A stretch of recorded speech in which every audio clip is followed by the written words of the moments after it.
Parece que agora foi. Agora foi, professor. Professor, boa noite. Boa noite. O senhor consegue me ouvir bem? Eu estou te ouvindo, sim. Bom, como o senhor sabe, nós somos do Instituto Arminiano Brasil. Fizemos esse projeto para tentar, de alguma forma, contribuir com o pensamento arminiano e nesse mês de julho estamos fazendo uma sequência de lives com alguns professores de teologia que têm respaldo para nos ajudar com o aprofundamento da teologia e entramos em contato com o senhor e hoje estamos aqui tendo a honra de tê-lo conosco para essa contribuição. Esse projeto chamado Júlio Arminiano e hoje falaremos sobre a soteriologia de Armínio e suas influências, não apenas na parte teológica, mas também um pouco dessa parte histórica para a gente entender um pouco a cabeça do professor daquele século que teve várias influências anteriores de teólogos e contemporâneos para elaborar os seus pontos pessoais que depois os demonstrantes efetivaram na sua tematização. Então, professor, somos muito felizes de ter o senhor aqui, o senhor que é pastor, professor de teologia e tem um conhecimento muito bom de arminianismo, e isso a gente vê no seu site Paleo-Ortodoxo, que é um site muito bom. Toda vez que nós temos algumas dúvidas de fontes para consultarmos, esse site tem nos ajudado muito com as construções teológicas do arminianismo e queremos lhe saudar com o Pai do Senhor e dizer que somos muito felizes por ter o senhor aqui. O senhor pode dar sua saudação inicial também, se quiser. Maravilha, querido. Olha, é realmente um prazer poder estar aqui, né? E o arminianismo, sim, ele precisa, né, dessa projeção, as pessoas precisam ter acesso, porque já de alguma data a gente está com esse trabalho, existem vários representantes dessa linha teológica que têm tentado expor mais o arminianismo para afastar esses conceitos equivocados que de longa data, né, tem cercado, né, esse debate teológico.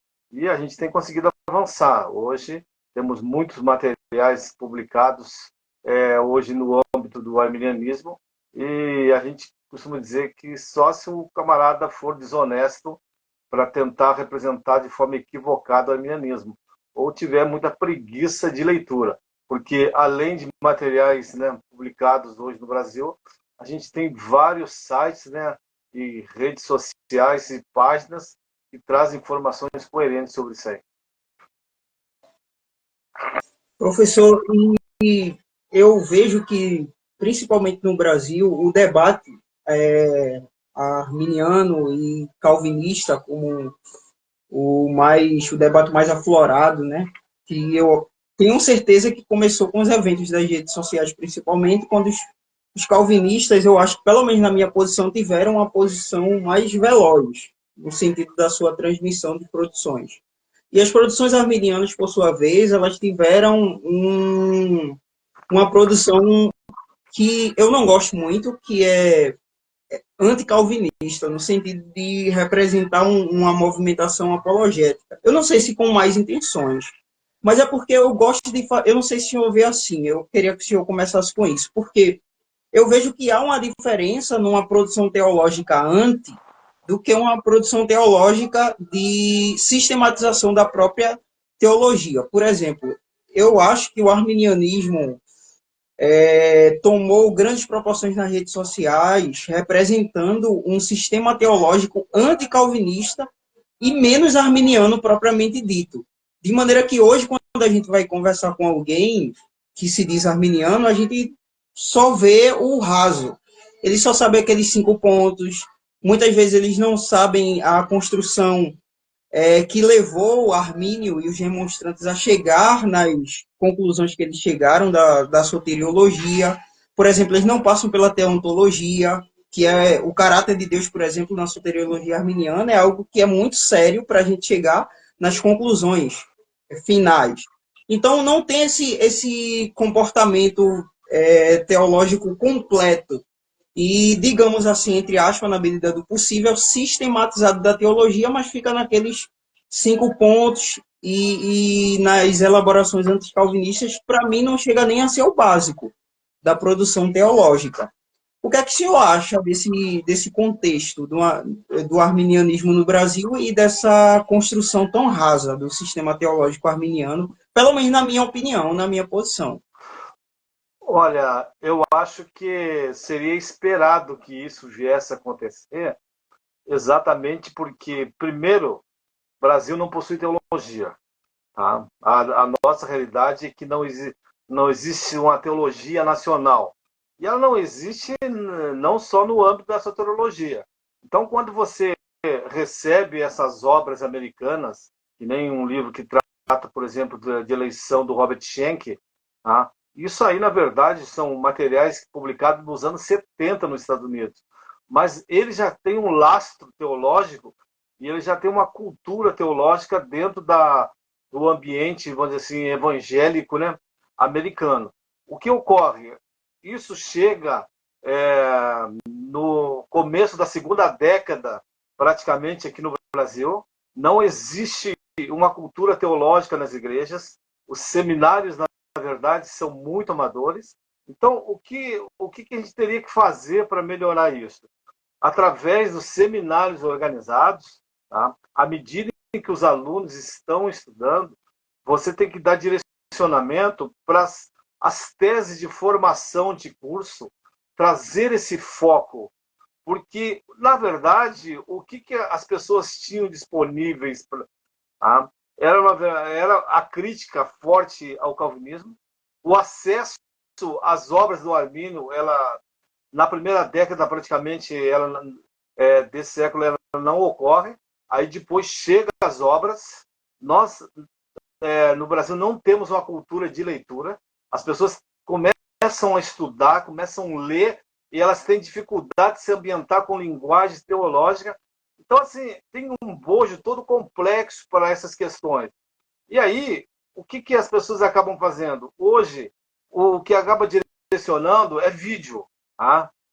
E aí, como as pessoas às vezes não querem ler, não querem estudar, mesmo tendo material, elas vão para os vídeos para aquelas pessoas, tá, que estão produzindo material. E isso não é tão grande ainda. Então, muito desse tipo de cultura que a gente criou em relação a ter um baixo domínio sobre o próprio arminianismo e um forte ataque às posições calvinistas, ela é oriunda desse contexto, na realidade. Eu acho que isso nem vai se resolver tão rápido assim. Por quê? Porque a gente precisaria, através, tá, dos representantes aí, as pessoas que têm algum peso no campo acadêmico, começar a escrever sobre a teologia de Armínio, tá? E sobre o arminianismo em si.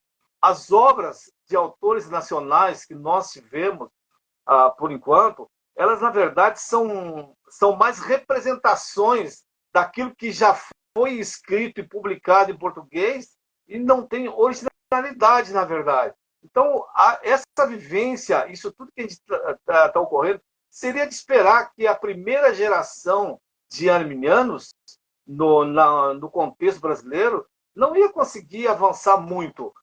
Então, talvez, um trabalho no âmbito dos seminários, mais focado e mais direcionado para essa identidade, porque muitos seminários já têm assumido essa identidade, e com matérias específicas, talvez a gente consiga produzir pessoas que comecem a pensar mais na teologia arminiana e direcionar e escrever sobre esse tema. Então, eu acho que muito do que ocorreu é esperado, mas a direção que nós devemos dar tem que ser via seminários, tá? Porque aquilo que a gente possa produzir no seminário possa ir para publicações, possa ganhar corpo em relação a isso, porque senão a gente vai conseguir continuar só nos debates de internet e as perspectivas acabam não sendo muito otimistas em relação a isso. E outra coisa, como no Brasil o arminianismo está mais fortemente representado no meio pentecostal,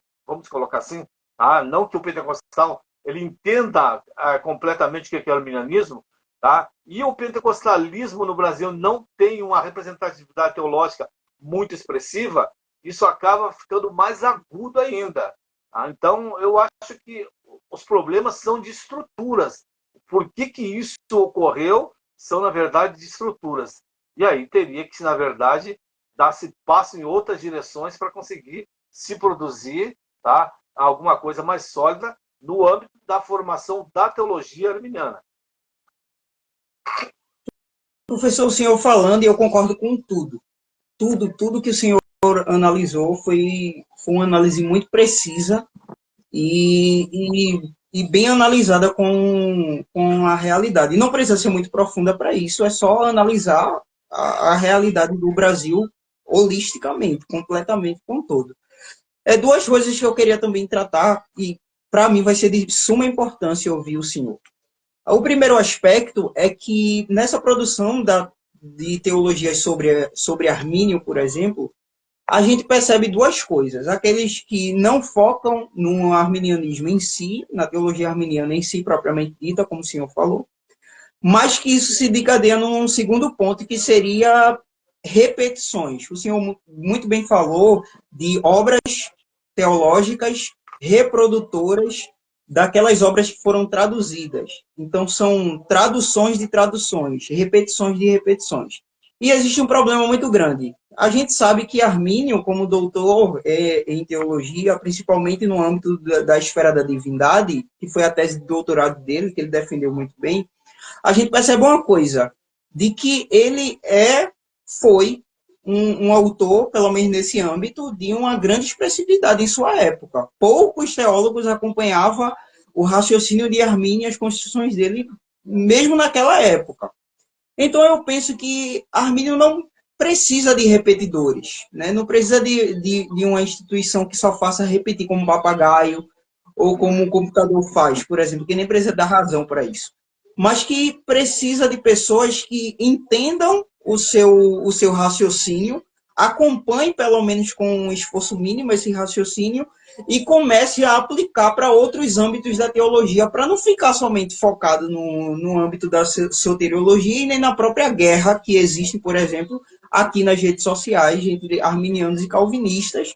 E eu diria, mais interpretações do pensamento de Armínio. Uma delas que eu acho, que é de grande expressão, é essa briga que tem até mesmo entre os acadêmicos, se Armínio concordava ou não com a queda da salvação. Aí, para alguns, os arminianos clássicos acham que não, que ele não concordava, e os mais recentes acham que ele concordava. Então fica nessa guerra de entender o raciocínio arminiano, que eu já acho que já é outro problema intelectivo também das pessoas. E outra coisa, o senhor acha que, à luz dessa dificuldade que temos, e pessoas que consigam acompanhar o seu raciocínio, que o arminianismo no Brasil depende de uma instituição, eu diria, de uma instituição acadêmica confessional ou de uma instituição religiosa confessional mesmo, que pegue, por exemplo, os documentos confessionais que foram definidos depois da época de Armínio, mas pelos seus seguidores primários, por exemplo, o documento de 1621, que é a Confissão de Fé Arminiana, assim como os calvinistas têm, e por isso eles têm uma certa influência um pouco maior do que a nossa, nesse aspecto profundo da própria teologia, ou não? O senhor acha que não é preciso irmos tão longe, que mesmo com esses repetidores a gente pode ter uma certa influência maior, eu diria, no aspecto da fama, por exemplo. Então não precisa ter um conhecimento tão sólido, mas só precisa ter esse empurrão na mesa da fama do debate teológico, e daí a pessoa vai sentindo o prazer de se aprofundar mais na teologia, tanto as editoras, tanto os professores de teologia. Olha, essa questão da confessionalidade via, né, declarações, né, de fé, eu acho que o Brasil, na verdade, não vai dar um passo em direção a isso aí, porque vamos pegar alguns exemplos. as igrejas pentecostais, elas, na verdade, vamos pegar um exemplo, a declaração de fé da Assembleia de Deus. Ela não se assume de forma declarada, tá, na sua declaração de fé como arminiana. Por quê? Porque as pessoas sequer entendem corretamente e nem no ambiente de igreja sabem corretamente o que é arminianismo ou o que é calvinismo. Não tem essas percepções por causa da questão da cultura teológica. Então, eu acho que a questão de você se movimentar em direção a uma confessionalidade, um documento que nem ocorreu, tá, no âmbito reformado, isso eu acho que, com relação à questão dos reformados, tem muito a ver com tradição também teológica, e aí faz sentido no âmbito deles. Tá? Eu acho que o caminho, na verdade, não seria nem por aí. Deixa eu pensar mais ou menos o seguinte. Um dos objetivos, quando eu resolvi montar o Palio Ortodoxo, foi trazer material que não vinha via publicações, porque as pessoas não têm essa cultura de estar comprando muita literatura e lendo, e deixar disponível, na verdade, tá, nos locais onde havia um maior acesso, que é através de sites, internet e por aí. Então, a ideia, na verdade, que eu acho que pode ajudar muito o arminianismo, é cada vez se popularizar mais a teologia arminiana através de divulgações. E a gente teve uma fase, inclusive, no Brasil, que eu acho que o arminianismo estava dando indicação que cada vez ia deslanchar mais, e começou a ter muitos seminários, tá, sobre arminianismo em vários locais. Mas hoje passou. Por quê? Porque eu acho que o boom do debate teológico entre calvinismo e arminianismo, ele já passou também. O pico, na verdade, dele não exista, mas o pico, na verdade, já passou. Então, a ideia é, na verdade, você difundir hoje, tá, ou através de influenciadores, tá, de canais, ou de publicações, ou de sites, usar essas ferramentas, tá, e trazer, na verdade, materiais que fique acessível para as pessoas conhecerem e lerem isso. E os seminários, na verdade, teriam essa função. Por exemplo, nos seminários onde eu leciono em 3 seminários, lá há uma forte ênfase na soteriologia nessa direção. Tá? Então, à medida que os seminários comecem, na realidade, a enfatizar isso, eu acho que lentamente isso pode ocorrer. Porque o que a gente precisa, na verdade, é direcionar estudos em cima da teologia arminiana para que isso possa se tornar algo mais popular. Mas, olha, eu não sou muito otimista em achar que isso a curto prazo possa ser, na realidade, resolvido. Tá? Por quê? Porque a gente precisa, na verdade, cada vez ter mais seminários no Brasil, ou pelas igrejas ter os seus seminários, tá? E trabalhar esses conceitos cada vez mais para que as pessoas possam, na verdade, entender qual que é a proposta de Armínio, o que é o arminianismo em si, tá? Para poder ter essas percepções. Por exemplo, ó, vou te dar um exemplo. Você citou aí a questão do embate que existe dentro do próprio arminianismo sobre a questão se Armínio defendia que a salvação não podia ser perdida ou deveria ser. Você tem um texto, na verdade, tá, nas obras de Armínio, em que hoje é muito questionado no meio acadêmico, a precisão de tradução.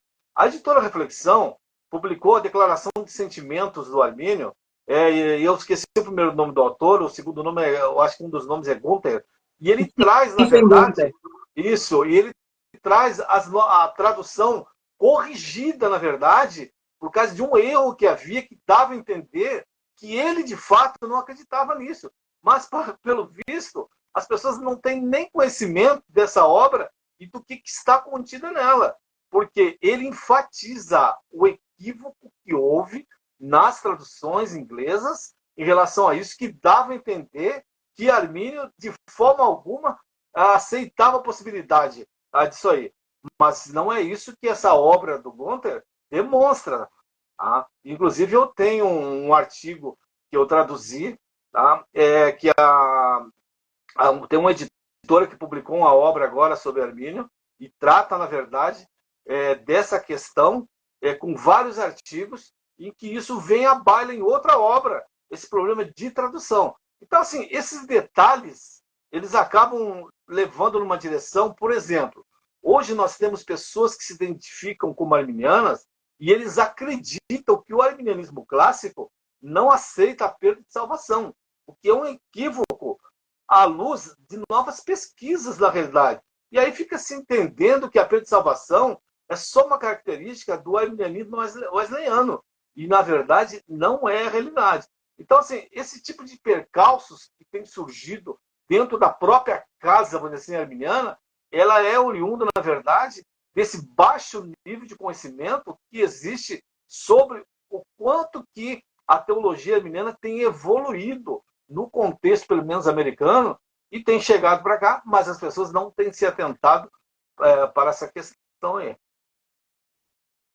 Professor, muito boas suas reflexões introdutórias. E por que que eu toquei nesse ponto? Justamente porque a gente vai entrar um pouco, no tempo que nos cabe, na teologia de Armínio soteriológica e em suas influências também. Então, eu achei muito bom a gente começar a entender no nosso cenário, para a gente entender a importância do tema para as pessoas que não somente agora chegar, mas futuramente vão assistir a live e vão entender basicamente por que a gente está correndo em curso nessa perspectiva de análise de Armínio e nas influências que ele tem. Para alguns é muito óbvio, para outros não é tão óbvio, né, professor? Mas começando o pensamento de Armínio. Professor, para começar dentro desse tema, eu gostaria de perguntar para o senhor se é verdade que, ao fazermos a análise dos escritos de Armínio, por exemplo, concernente à salvação, de que ele, ao se divergir da ala um pouco mais rígida no conceito de do monergismo, né? Se ele continuou monergista, ou se não, ou se nas produções teológicas dele sobre soteriologia, ele saiu para o sinergismo. Porque analisando as obras de Armínio, por exemplo, no volume 1, logo no início, o escritor Bagnall, ele vai deixar claro de que Armínio nutria a concepção de um monergismo condicional, fazendo análise da história da igreja e dos documentos desde Crisóstomo. Ou seja, Armínio faz uma análise desse debate, começando pelos pais da igreja, analisa também os escritos dos pais latinos e das primeiras confissões reformadas daqueles países e depois toma a sua posição para o monergismo condicional. Só que hoje, conversando com pessoas que falam da teologia arminiana, em muitos perfis, principalmente aqui no Instagram, eles não compreendem o monergismo condicional. Eles entendem um pouco o monergismo condicional como o sinergismo mesmo, como o próprio Silas Daniel, o teólogo, trabalha no seu livro Mecânica da Salvação, onde ele vai trabalhar a questão do arminianismo. Como é que a senhora analisa o ponto soteriológico de Armínio nessa correlação? Se ele é monergista ou se ele saiu do monergismo? Porque a gente sabe que ele não era monergista como os calvinistas eram. Olha, se a gente dá uma olhada no que o Armínio faz em suas obras, quando ele tenta buscar a patrística, por exemplo, acho que no volume 2, ele basicamente centra um comentário de Romanos 7, tá? E ele vai para a patrística tentar provar os seus pontos. E uma coisa assim, que eu tenho dificuldade de lidar com essa questão de monergismo condicional. Eu sei que o Matthew Pinson, né, eu acho que esse que é o nome do Batista americano, ele acaba recitando um pouco esse tipo de conceito e ele vai por essa linha. Mas eu não consigo perceber Armínio indo para a patrística e conhecendo a soteriologia da patrística de Agostinho, qualquer modelo de monergismo. Por quê? Tudo bem que não estava plenamente organizado isso ainda, sistematizado isso dentro da patrística, mas o Armínio usa a patrística para fazer um resgate e demonstrar, na verdade, o que os primeiros pais, na verdade, defendiam. E o monergismo, a gente precisa dar uma olhada, e às vezes as pessoas têm dificuldade de compreender algo que eu sempre falo, e fiz questão de traduzir materiais para entender o seguinte: monergismo é um sistema que até Santo Agostinho não existe dentro da cristandade. Então não teria, na verdade, como Armínio usar a patrística para fazer um tipo de resgate disso aí. E a gente precisa compreender que o monergismo ele entra, na verdade, dentro da cristandade via Santo Agostinho por uma questão muito simples. Antes, Agostinho se converte em 386. Ele se torna cristão e ele abandona uma seita maniqueísta cristã. Não é, na verdade, tá, o paganismo maniqueísta. É uma seita que havia em Hipona, na África, e que usava os escritos do Novo Testamento. Essa seita, na verdade, já começa a trabalhar com o conceito de monergismo. Tá? E aí o Agostinho sai dessa seita. Quando chega no ano 392, ele é indicado como segundo pastor na cidade de Hipona. Tá? E aí ele está dentro do contexto dessa seita maniqueísta. Fortunato convida para um debate, tá? E o debate é basicamente em Efésios, em Gálatas, nas Paulinas, tratando de questões que abrangem isso. Então, esses são os primeiros contatos em que Agostinho vê, tá, os maniqueístas manejando as epístolas paulinas. Então, é dali, na verdade, que começa a entrar no pensamento de Agostinho, tá? Em 392, os primeiros sinais de monergismo. Aí o que ocorre? Em 397 é a primeira obra de Agostinho em que começa a se ver esses rastros. Então, quando a gente vai falar da teologia de Armínio, não é possível, na verdade, acreditar que ele fez um resgate do monergismo condicional da patrística. Tá? E ele usa a patrística, na verdade, para, por exemplo, tentar demonstrar que Romanos 7 é um homem debaixo da lei, a partir do 14 até o 25, tá? E não um homem debaixo da graça. Por quê? Porque dentro dos reformados já haviam se abandonado, na verdade, qualquer ideia de que ele poderia estar falando em Romanos 7, a partir do 14, de um homem debaixo da lei. Tá? Por quê? Porque Agostinho faz esse resgate e ele vai contra toda a patrística que não entendia que Romanos 7 está falando de um homem debaixo da graça. E aí ele faz esse resgate, tá? E aí ele vai, a partir dele, vai ter essa defesa. E aí o Agostinho usa a patrística para demonstrar que antes dele ninguém defendia isso. Então, quando eu vejo o Armínio usando a patrística, eu vejo ele buscando sinergismo. Tá? E aí eu acho que o Roger Olson, ele na verdade, ele cunha um termo que é muito mais apropriado, que é sinergismo evangélico, na verdade. Tá? Quer dizer, qualquer tipo de sinergia, e isso que o Armínio trabalha, não é possível sem a ação da graça. Porque, olha, qualquer evangélico, por mais leigo que esteja, ele entende, compreende que a conversão só pode ocorrer por uma ação anterior do Espírito Santo. E a isso, tanto Wesley como Armínio vão dar esse nome de graça previnente, tá? Que é um termo hoje que, no meio calvinista, causa brotoeja nos braços, mas é um termo, na verdade, que veio da onde? Veio de Agostinho. Agostinho é quem traz esse termo na realidade. Então, assim, de forma... Eu não consigo concordar com esse conceito de monergismo condicional, porque eu vejo o Armínio indo para a patrística, e o que ele vai resgatar na patrística é sinergismo. Tá? Nesse modelo que hoje a gente trabalha, que é, na verdade, uma cooperação. E esse termo cooperação é muito complexo, porque nós entendemos que a salvação não existe ação humana meritória.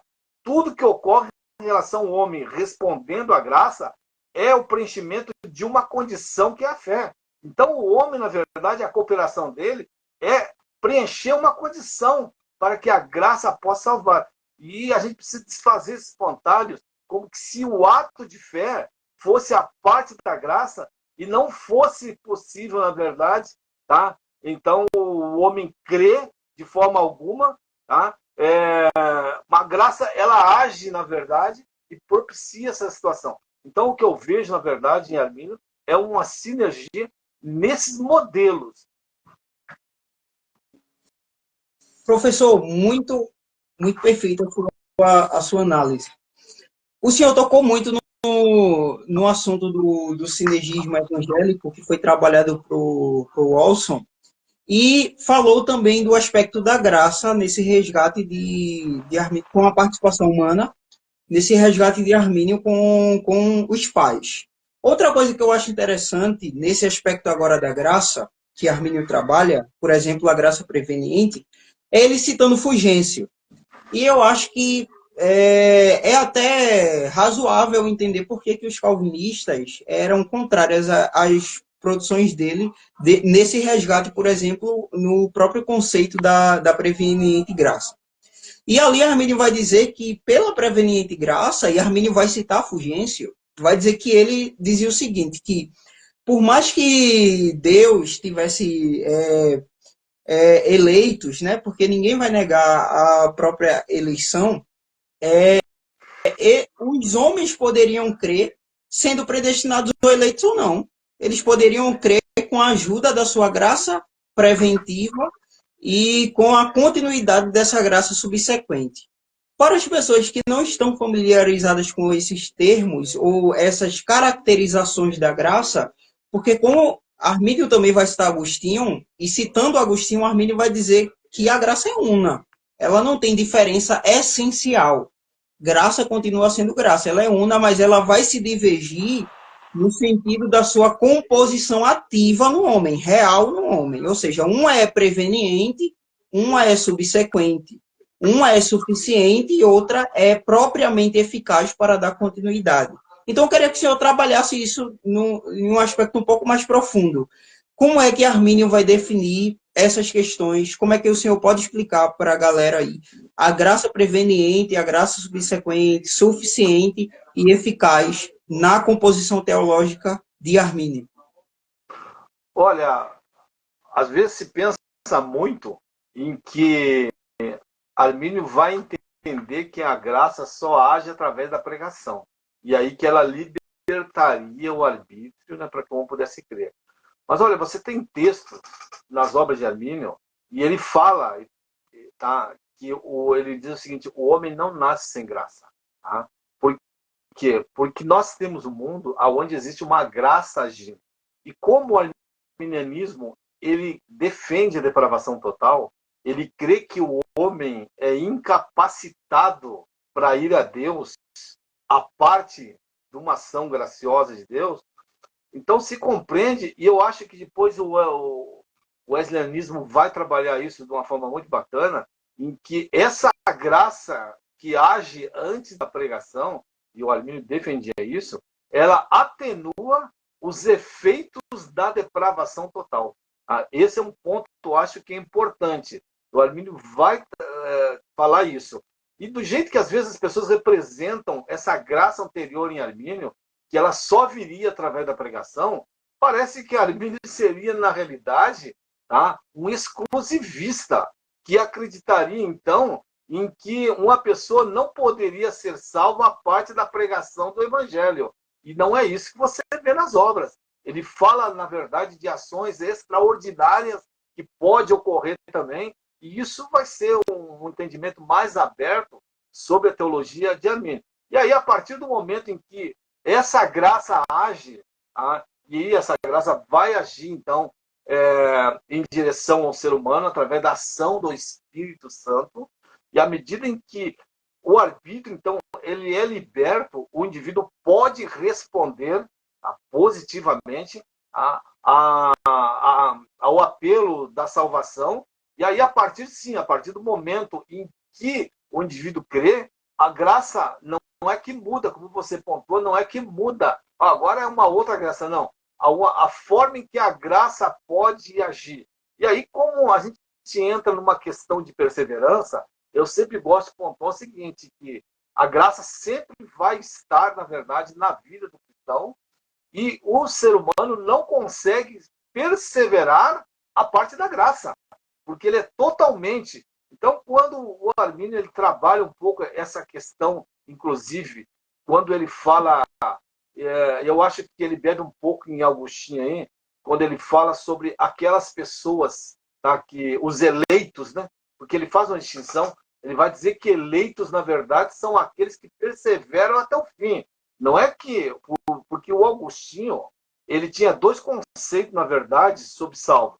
Ele acreditava que havia um salvo, tá? Que recebia o dom da perseverança, e esse não perderia a salvação, tá? Via determinismo. E ele acreditava que havia um outro tipo de salvo que não recebia o dom da perseverança e por isso não perseveraria até o fim e esse perderia a salvação. Isso o próprio Agostinho dizia isso. O modelo, na verdade, do Armínio, ele é um pouco distinto, por quê? Porque quando ele fala sobre o santo, tá, ou o eleito não perder a salvação, ele está falando via presciência. Por quê? Porque dentro da presciência divina, o eleito é aquele que Deus atemporalmente conheceu que perseveraria até o fim. E aí a gente precisa fazer essa distinção que no modelo wesleyano isso não existe, isso é diferente. Tá? Qualquer salvo torna-se um eleito. E aí, para Armínio, aqueles que não perseveram até o fim, né, assistido por essa graça, eles não são os eleitos. Então você tem duas categorias, na verdade, tá? De salvos, né, dentro do arminianismo, que eu acho que ele bebe um pouco em Agostinho nesse sentido. Mas aí ele vai trabalhar sim, e essa questão é de uma graça assistida. Né? É que muito dessas graças, né, subsequentes vão ganhar esses nomes que são mais conhecidos dentro do movimento de Wesley, depois, né, do wesleyanismo, que vai ganhar esses nomes que são mais conhecidos. Mas essa graça que acompanhava, isso estava, sim, na visão de Armínio, em que o ser humano sempre ele é dependente da graça. E olha, e às vezes as pessoas acham que até é uma frase calvinista, tá? Mas é arminiana. Do começo ao fim, o ser humano ele é salvo pela graça, totalmente. Tá? Não existe mérito humano nesse âmbito. E é interessante a gente pensar que você não encontra obras clássicas sobre arminianismo de alguém falando algo diferente. Então é vital a gente ter essas percepções aí, como se houvesse alas do arminianismo que defendesse isso. E aí eu acho que é vital a gente falar que só existe dois modelos de arminianismo, que é o clássico e o wesleyano. Tá? Alguns têm suas variações internas nele, mas são os dois modelos, porque às vezes eu já vi algumas pessoas querendo produzir um arminianismo via depravação parcial. O que seria isso? Algumas pessoas têm dificuldade de lidar com a declaração do arminianismo que o arbítrio morreu na queda. Tá? E isso o arminianismo clássico vai defender, e aí vem a questão da ação, da graça. E aí, então a gente tem ainda no Brasil, por alguns motivos, né, e não cabe nem explorar isso aqui, em que algumas pessoas acreditam na sobrevivência do arbítrio na própria queda. E aí eles se intitulam arminiano, a gente respeita essa posição deles, mas isso é depravação parcial. E o arminianismo clássico nunca defendeu depravação parcial. Então, acho que é importante entender que tem para Armínio essa graça anterior, tá? Que a gente vai chamar de graça preeminente, mas essa graça subsequente que vai continuar acompanhando o cristão, sendo elas uma só graça. Professor, eu fazendo um conceito simples de análise da teologia de Armínio sobre a própria graça preveniente, que, como o senhor bem disse, não é apenas manifestada pela pregação do Evangelho, eu ouvi certas respostas a isso, dizendo que a graça preveniente é uma graça ineficaz.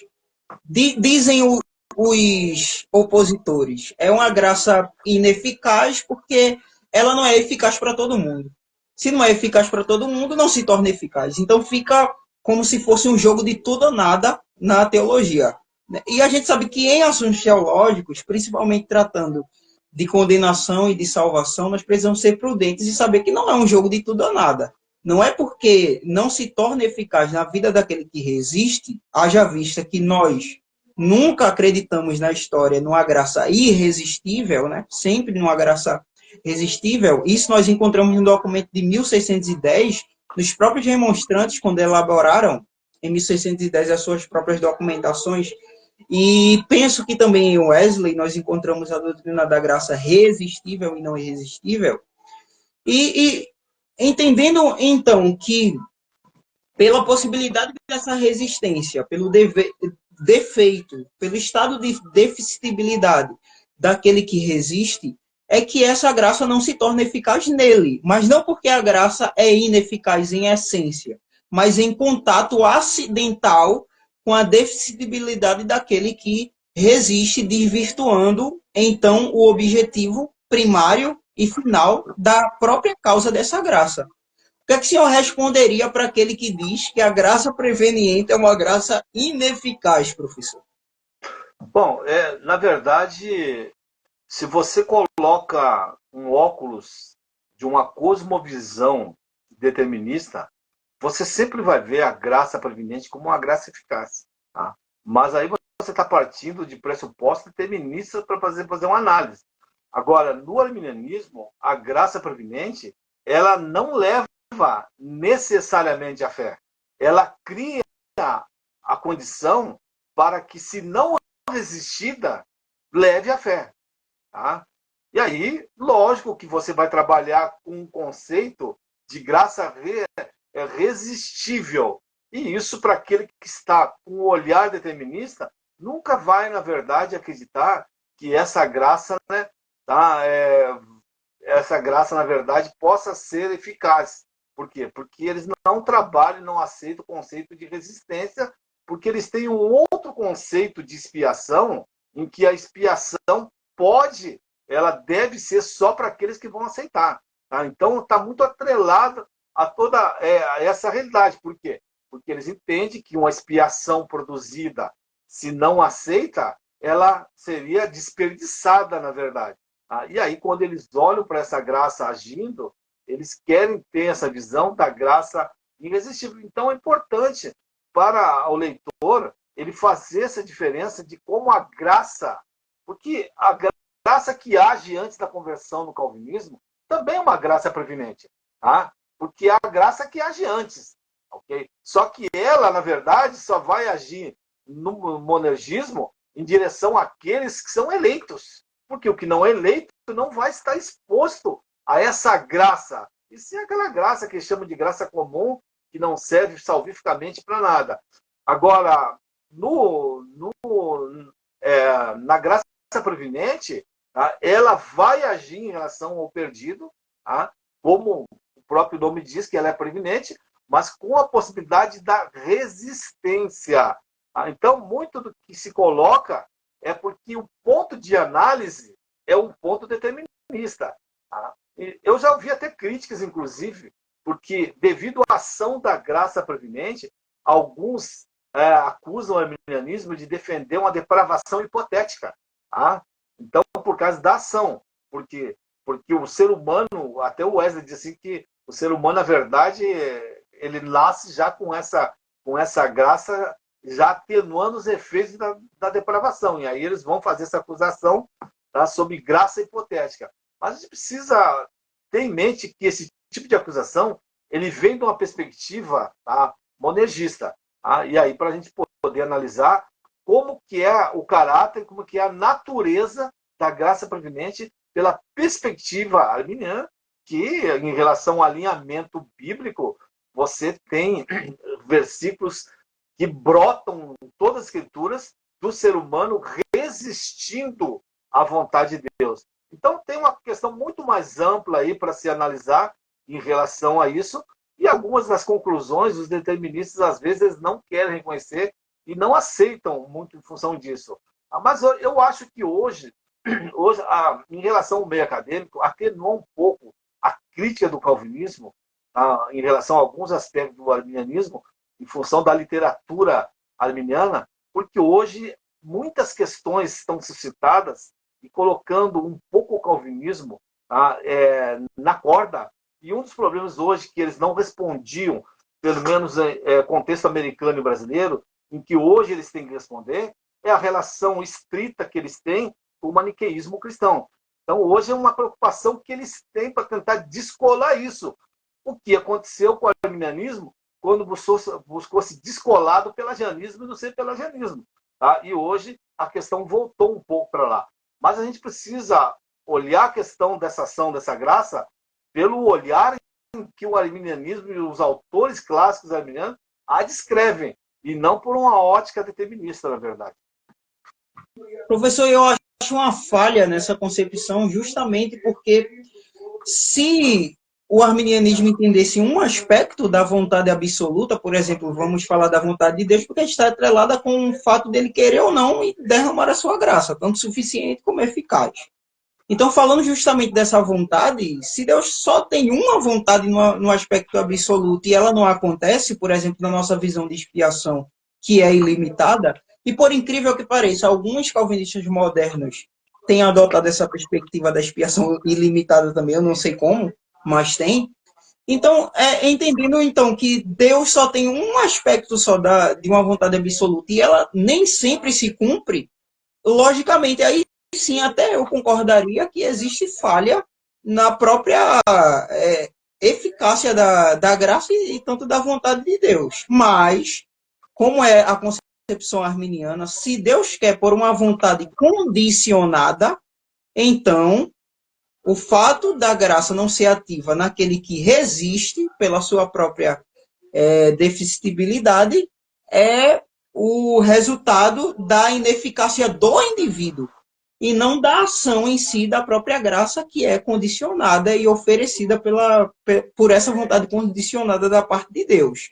Outra coisa é a concepção de alguns calvinistas sobre graça suficiente. Porque se só os eleitos já foram decretados deterministicamente para receber a graça eficaz e não todas as pessoas, por intermédio dessa vontade secreta, então não faz sentido entender graça suficiente, tendo em vista que a graça suficiente é para todos, eleitos e não eleitos, mas é uma graça suficiente totalmente ineficaz. É uma graça que não tem eficácia nenhuma na vida daqueles que não foram determinados secretamente por Deus, misteriosamente por Deus, como os já condenados. Então eu entendo como uma antecipação da glória. E eu queria agora que o senhor entrasse nessa concepção de eleição em Armínio. Por quê? Claramente em Armínio nós vemos essa definição de eleição. Eleição é o meio pelo qual a fé é indicada para a obtenção da salvação. Isto é, na concepção de Armínio, a salvação de Deus ela não vem por um estado unívoco ou isolado, mas ela vem unida pela indicação da fé. Então, a eleição é isso. É o estágio pelo qual o eleito é indicado para o meio da fé para que ele possa ser salvo. Então, a fé é sempre esse meio nesse estágio da salvação. Como é que o senhor pode desenvolver mais para a gente, professor, esse termo de eleição? A gente sabe que a eleição é condicional, porque a vontade é condicionada. Mas como que o senhor poderia aprofundar mais esse estágio da eleição? Olha, nos dois modelos que a gente tem de arminianismo, né, seja o clássico ou o wesleyano, a gente precisa diferenciar que o modelo wesleyano ele trabalha muito com o conceito da eleição coletiva e depois individual. Tá? E o clássico, na verdade, pensa primeiro na eleição individual. Tá? Mas, de qualquer maneira, os dois modelos eles vão estar trabalhando em que a eleição é via presciência. E aí não existe essa história de que Deus olhou no corredor da história e viu quem ia crer para poder eleger. Primeiro, tudo isso ele ocorre no âmbito, a gente chama o âmbito lógico, que é o âmbito atemporal. Isso é quando Deus, dentro da eternidade, ele toma a decisão de criar um tipo de mundo, ele pré-conhece, na verdade, esse modelo de mundo atemporalmente que ele criaria, ele pré-conhece que o homem cairia e que ele, se ele suscitasse algum tipo de expiação, alguns creriam. Então ele estabelece que, soberanamente, que salvaria todos aqueles que crescem. Isso tudo ocorre. A gente, na verdade, tenta criar uma ordem por uma questão didática, na verdade, porque isso, na verdade, é uno em Deus. Isso é uno em Deus. Tá? E aí, a condição que é colocada atemporalmente e de forma soberana é o ser humano crer. É a condição que ele tem que preencher. Então, para mim, na verdade, a eleição ela não se diferencia do calvinismo nesse sentido, porque para Armínio ela é individual e para o calvinismo ela é individual também. Tá?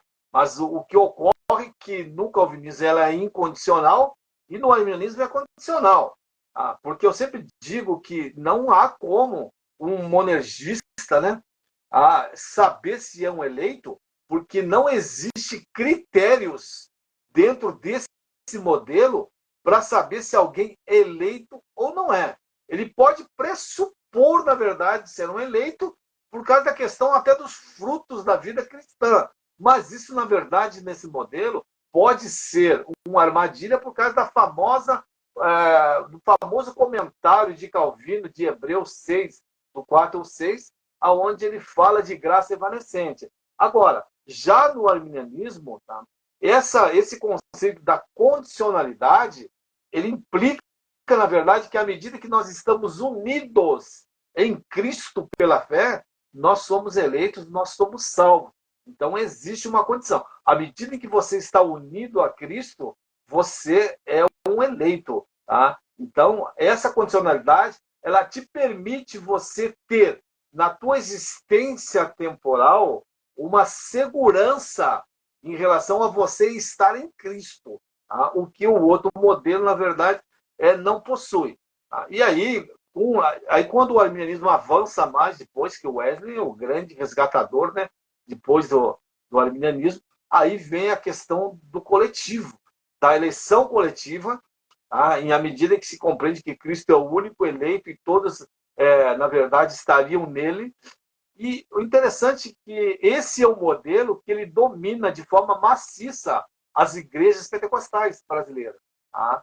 E por causa da herança do movimento da santidade, tudo, para o surgimento pentecostalismo. Então, vem tudo isso. Tá? Então, por isso que essa visão hoje, o arminianismo wesleyano, nesse sentido de eleição, ele é mais dominante, tá? no evangelicalismo pentecostal, tá? Em relação às questões. Mas é importante que a gente compreenda que, para Armínio, isso funcionava de forma diferente. Não em relação à condicionalidade, tá? Mas em relação à individualidade da eleição. Esse é o ponto, na verdade, que ele vai trabalhar. Isso é algo que poderia se explorar à medida que busca se expandir a teologia clássica, né, de Armínio em relação às questões para a mente do estudioso sobre a teologia de Armínio. Isso é um campo para se trabalhar. Tá? E aí tem muita pesquisa para ser feita em função disso, porque a própria teologia de Armínio ela é mais desconhecido, o arminianismo clássico, ele é mais desconhecido do que o wesleyano. O wesleyano, ainda de uma certa maneira, existe mais conhecimento um pouco sobre isso aí. Mas o clássico precisa de muito mais pesquisa e estudo, e a gente só precisa entender que entre esses dois modelos, a diferença está que um é individual e o outro é coletivo. E em relação à individualidade na eleição com o monergismo, a questão não está na questão da individualidade, e sim na questão da condicionalidade ou incondicionalidade. O Rodrigo comenta aqui perguntando a ordem de Armínio. Eu vi dois trechos de Armínio. Se o professor tiver outros trechos de Armínio, pode falar também.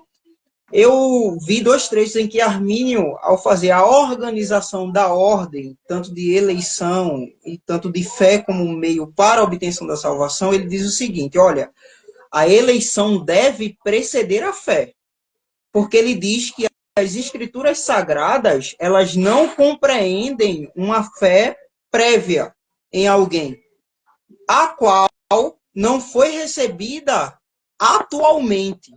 Percebam a linguagem escolástica, atualmente no sentido em que o sacrifício de Cristo justifica a pessoa que recebe a fé. Então, quando ele falou que a eleição deve preceder a fé, é que Deus não considera ninguém como fiel sem antes passar pelo meio do sacrifício de Jesus Cristo, pelo meio da fé. Então, ele diz que a eleição deve preceder a fé e que a eleição significa o meio pelo qual a fé é indicada para, então, o eleito ser salvo. Então, é assim que ele desencadeia seu pensamento, pelo menos nas duas referências a que vi nas obras de Armínio, eu posso deixar disponibilizado depois. Eu não sei se o professor tem algo a acrescentar, porque eu já iria para outro tema. O ponto que eu acho que é interessante, quando eu falei da ordem lógica, né, que é a ordem atemporal, tá? E aí eu preciso ter um texto que fala assim que Deus conhece o fim, tá? Conhece o fim antes do começo. Então a gente precisa entender o que acontece no âmbito atemporal, tá? Em que a eleição no âmbito atemporal ela é a consequência, tá, da presciência daquilo que Deus conhece, tá, em relação à resposta que vai dar. Mas isso é atemporalmente. Quando Deus cria o mundo e você entra na temporalidade, aí a eleição antecede, lógico, a fé. Mas a gente tem que entender que o que produz a eleição é a presciência. Tá? A presciência produz eleição. Tá? Então, eu acho que é importante a gente olhar para essa questão. E aí, só fazer um parênteses aqui, porque às vezes as pessoas também, quando falam dessas questões, aparece até o molinismo, né, nesse baile aí, e as pessoas, olha, o Armínio era molinista. Não, nas obras de Armínio aparece conhecimento médio. Mas até eu li um molinista, né, que foge o nome agora, e ele fala o seguinte, que no modelo molinista, tá, o conhecimento médio ele antecede o arbítrio. Tá? Mas para Armínio, o arbítrio antecede, na verdade, o conhecimento médio. É fazendo essa distinção que você percebe que Armínio não pode ser definido como, na verdade, um molinista por ele usar o termo, já que ele não usa o termo no mesmo sentido que Molina usava. É só uma observação, porque, na verdade, a gente vive uma realidade em redes sociais que é uma confusão. Parece que rede social é terra de ninguém. Enquanto a gente não criar mentalidades reflexivas através do estudo teológico, a gente não vai conseguir lidar com fontes, tá, em relação a isso. E as acusações normalmente vêm e ninguém está preocupado com fonte. Mas à medida em que você tiver contato com as fontes, fica mais fácil você retratar aqueles sistemas em que você discorda segundo os seus próprios autores, na verdade. Esse deveria ser o caminho, tá, do debate teológico, mas a gente está longe dessa realidade. Professor, deixa eu só ler mais um comentário aqui, deixa eu ver aqui. Rodrigo Alves continua. O decreto da eleição precede a fé, mas ninguém é eleito antes da fé prevista mediante... Mas ninguém é eleito antes da fé prevista mediante a graça preveniente? É justamente esse ponto que nós estamos tratando, Rodrigo. Por exemplo, a mecânica do pensamento de eleição em Armínio está de acordo com ao que o professor acabou de falar, que é a presciência. Isso é, o conhecimento prévio. Então, Armínio não vai fazer uma análise dividida da sua teologia. Ele vai fazer uma análise concisa e sistemática do seu pensamento. A graça preveniente é uma atuação atual, né, professor? Não é uma... A gente A precisa graça ficar... atua quando o ser humano está vivo. É uma graça atual, é uma graça preveniente e atual. Então tem a diferença de presciência e graça preveniente. A presciência de Deus comporta o seu método de derramar a graça preveniente a todos, mas a atuação da graça preveniente se dá na realidade atual. Por isso que Armínio disse que eleição deve preceder a fé, porque Deus não considera ninguém como fiel sem que antes a graça preveniente seja eficaz na vida do indivíduo. É importante entender que no arminianismo, os decretos, até os decretos absolutos, né, que trabalha, que existe decreto absoluto no arminianismo, eles são consequências da presciência. Já no monergismo, a presciência é consequência desses decretos. Isso é, o determinismo antecede a presciência, porque, embora alguns neguem, no calvinismo, Deus só pode conhecer aquilo que ele determinou. Tá? Então, é importante entender, por isso que a gente fala de atemporalidade quando a gente está falando da relação da presciência com a eleição atemporal. Só isso aí, só para pontuar isso. Professor, uma hora de live já foi muito rápido. A gente já vai para o final, mas eu queria trazer uma concepção entre a diferença dos próprios arminianos na concepção da expiação. Quem tiver pergunta para o professor já pode aproveitar, se vocês tiverem aí, coloque aqui nessa caixinha que tem da interrogação e coloquem, porque aí já vai ser a nossa última oportunidade de vocês tirarem aqui com o professor nessa live. Professor, onde é que fica a diferenciação na concepção de expiação em Armínio e de Wesley? Porque a gente sabe que na mecânica da expiação eles se divergiram.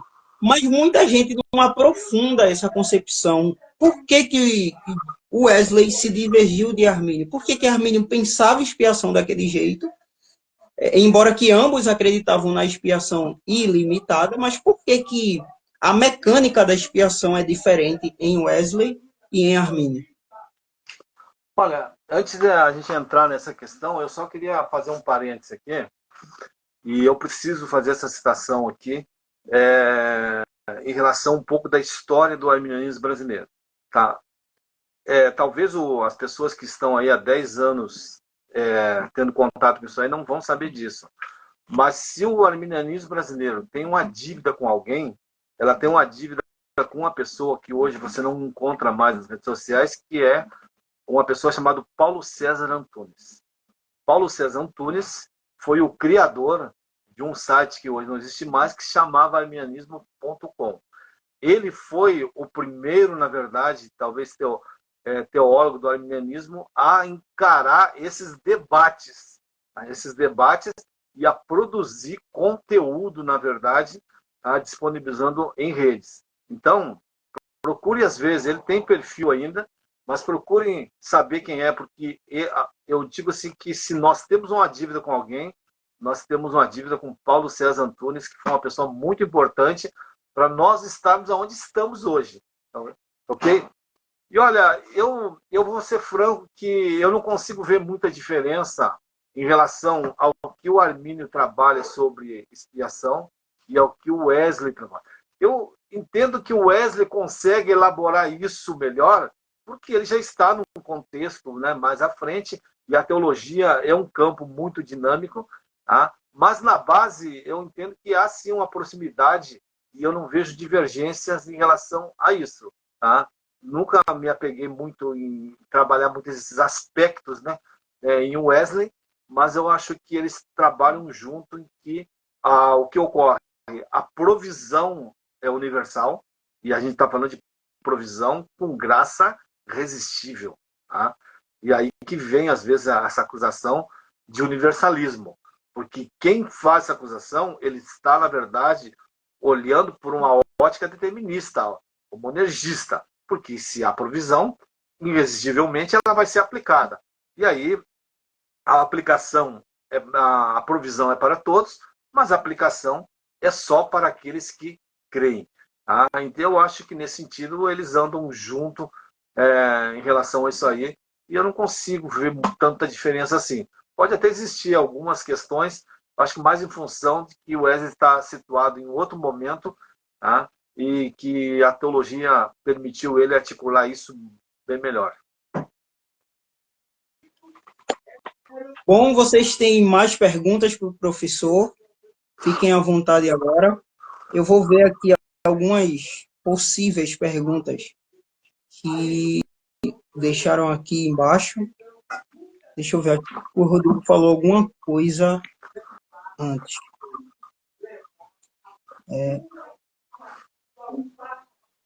Aqui.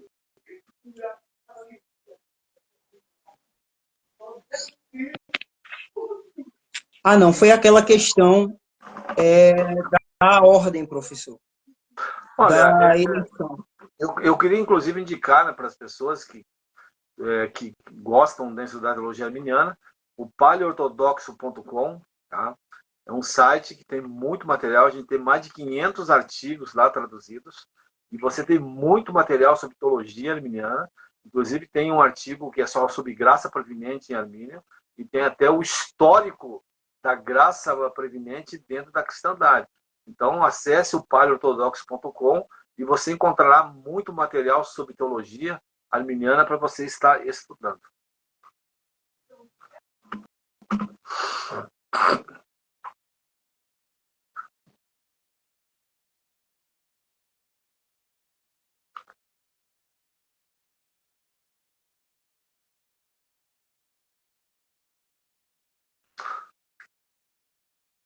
Sumiu a voz. Ah, eu deixei o microfone fechado. Eu disse que não temos outras perguntas a não ser essa da ordem da eleição, mas o professor deixou seu site para trabalhar um pouco a questão, para vocês trabalharem a compreensão da graça preveniente, por exemplo. Tem uma obra lá completa, né, um tratado completo sobre a mecânica da graça preveniente, que eu acho que é um tema que está presente, por exemplo, na Declaração de Fé das Assembleias de Deus, mas não nominalmente, né? Eu não entendo porque a gente tem tanta resistência, professor, com certos termos, né? A gente até tem conceitos parecidos, mas nunca devidamente usam-se os. Antes da... Eu participei da declaração de fé, né, no último ano, foram 2 anos, da Assembleia de Deus, e antes da publicação final ela constava, tá? Mas houve bastante resistência, e a gente tem um termo lá, né, que foi minha sugestão, que é a graça capacitadora. Então, quando você lê graça capacitadora na declaração de fé da Assembleia de Deus, lembre-se que antes de estar graça capacitadora, estava a graça preveniente lá. Eu amei esse termo quando eu vi, poxa, graça capacitadora. Aí eu fui ver na teologia, não tem graça capacitadora aqui, mas o conceito é parecido. Aí é graça preveniente. É a graça preveniente, só que com outro termo. Uma vez, eu sou de Recife, aqui de Pernambuco, e participo da Igreja Evangélica Assembleia de Deus, daqui. E aí já perguntaram para um pastor daqui, versado em teologia, se ele acreditava em graça preveniente. Ele olhou assim, disse, não acreditamos em graça preveniente, não. Mas ele deu o conceito da graça preveniente, ou seja, ele, por certo, não gosta muito do termo propriamente dito da graça preveniente, mas ele tem o conceito em mente que o Senhor colocou muito bem na declaração de fé da graça capacitador, e isso foi muito legal de ver na construção da declaração, que é algo que um documento assembleano que a gente estava precisando, né, professor? Há muitos anos que a gente estava assim, uma declaração tão fácil, né, para o ambiente leigo. Por exemplo, para mim, que sou leigo, foi muito bom ter um documento da Assembleia de Deus. Vai ter uma revisão agora na declaração, mas eu acho que está mais restrito a vocabulários, assim, tá? E eu acho que simplifica um pouco mais, mas já tem, eu acho que está andando já, e vai ter, mas não nos pontos de doutrina nada, mas mais para a questão de vocabulário, talvez deixar um pouco mais enxuta a declaração. Bom, professor, muito obrigado pelo seu tempo, muito obrigado pela sua disposição, pela sua paciência também. Eu sei que tivemos um erro aqui na live de inconsistência e tal, por isso iniciamos com os minutos um pouco avançados do esperado, mas eu quero lhe agradecer muito pela sua participação, professor. Maravilha, sempre estamos à disposição aí. Qualquer coisa, temos os perfis no Insta, no Face aí, qualquer dúvida, tá? E, de qualquer maneira, temos lá o paleortodoxo.com que você pode estar visitando para tentar esclarecer qualquer coisa. Que Deus vos abençoe grandemente. Deus abençoe a todos e muito obrigado, professor Antônio Reis. Maravilha.